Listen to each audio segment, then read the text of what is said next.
Hello, welcome to DJs recipe book. ఈరోజు recipe బుక్లోని మరో recipe కరివేపాకు రసం.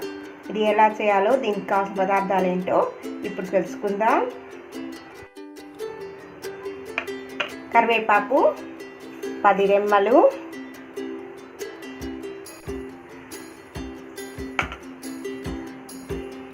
మిరియాలు 1/2 టీ స్పూన్, జీలకర్ర 1/2 టీ స్పూన్, 5 తెల్లగడ్డలు, 1 మిరపకాయ, 1.5 స్పూన్ ధనియాలు.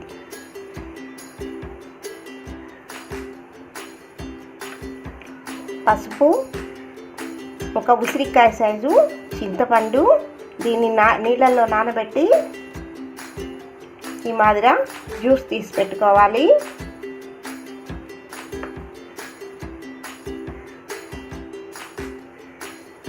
ఇంగువ, రుచికి సరిపడిన ఉప్పు, చిన్న సైజు బెల్లం గడ్డ.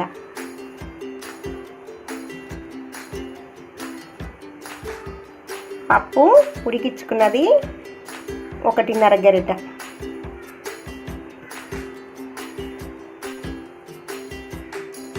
రెండు స్పూన్ల నెయ్యి,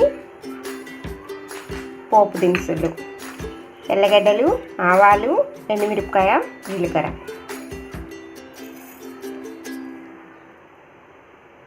కొత్తిమీర గార్నిష్కి. ఇప్పుడు ఎలా చేయాలో తెలుసుకుందాం.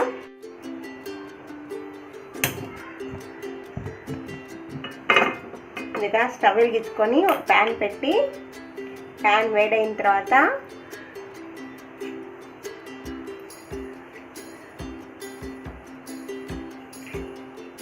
ఒక 2 స్పూన్ల నెయ్యి వేసుకొని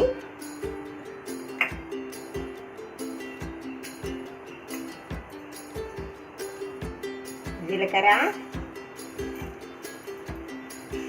మిరియాలు, ఎండుమిరపకాయ, ధనియాలు వీటిని బాగా వేయించుకోవాలి.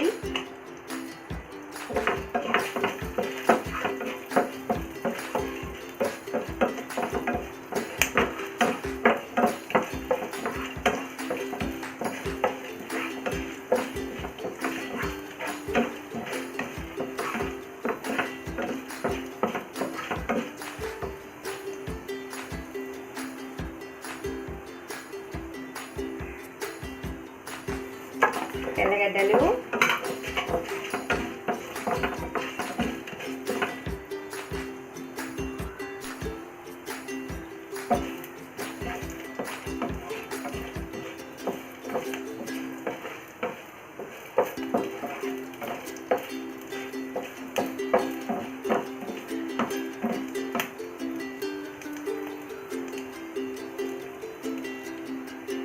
ఇప్పుడు ఇందులో కరివేపాకు కూడా వేసుకోవాలి.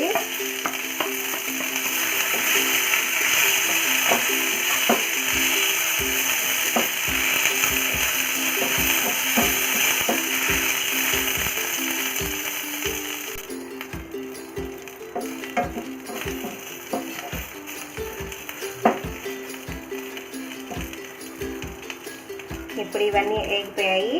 స్టవ్ ఆఫ్ చేసేసి వీటిని మరో ప్లేట్లో తీసుకుందాం.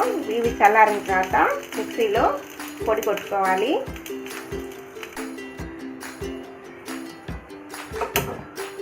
స్టవ్ వెలిగించుకొని ఒక పాత్రను పెట్టుకొని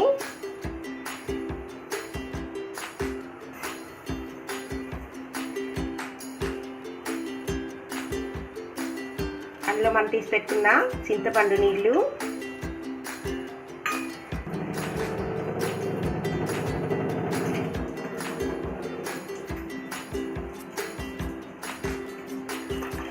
ఒక లోటా నీళ్ళు వేసి బాగా ఉడికించుకోవాలి.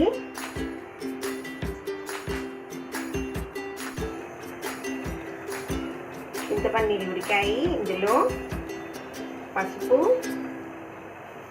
ఇంగువ, ఉప్పు వేసి పచ్చివాసన పోయే వరకు బాగా ఉడికించుకోవాలి.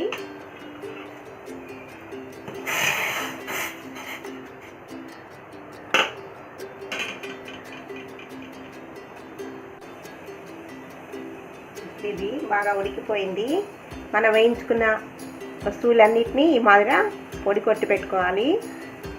అది ఇప్పుడు ఇందులో యాడ్ చేసుకుందాం.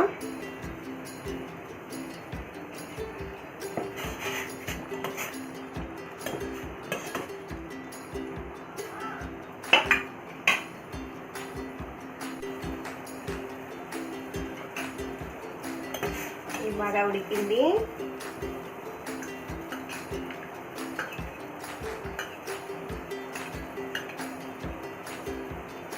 మనం ఉడికించుకున్నటువంటి పప్పు నీళ్ళని ఇందులో వేద్దాం.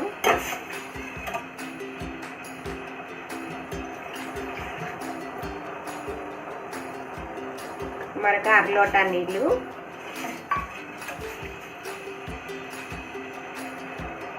బెల్లం గడ్డ,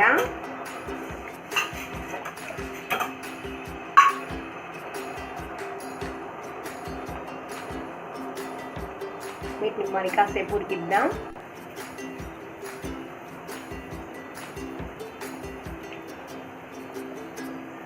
చారు బాగా ఉడికిపోయాయి. ఇప్పుడు ఇందులో కొత్తిమీర వేసి స్టవ్ ఆఫ్ చేసుకొని దించేస్తాం.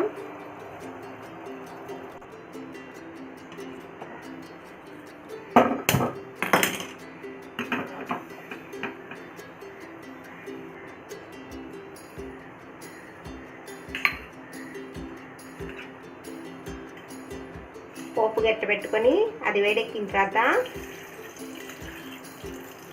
అందులో ఒక 2 స్పూన్ల నెయ్యి వేసి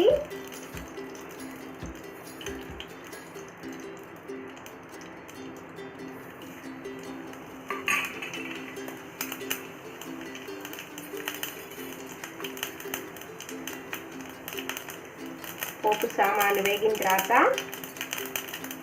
ఎండుమిరపకాయ,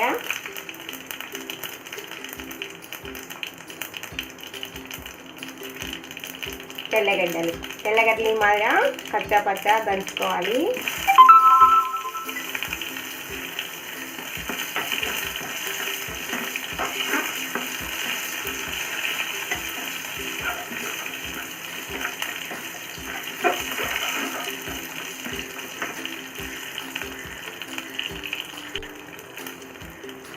పోపు వేగిపోయింది. స్టవ్ ఆఫ్ చేసి